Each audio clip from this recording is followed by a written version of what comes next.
You searched how to buy shares of ATIF Holdings Ltd. ATIF Holdings Ltd. is listed on NASDAQ under the ticker ZBAI and operates in advanced industrial and technology fields. This is an educational overview and not financial advice.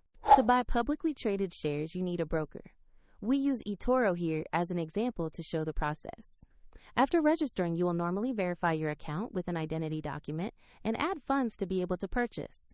Use the platform search bar and type the ticker ZBAI to find the exact listing.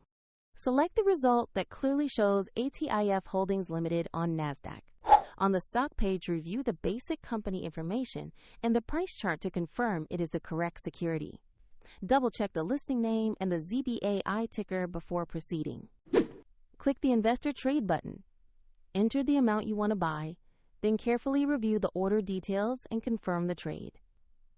If the market is closed, the order may execute when trading reopens, and if you lack sufficient funds, the platform will prompt you to add money before confirming. After execution, your position will appear in your portfolio, where you can monitor it.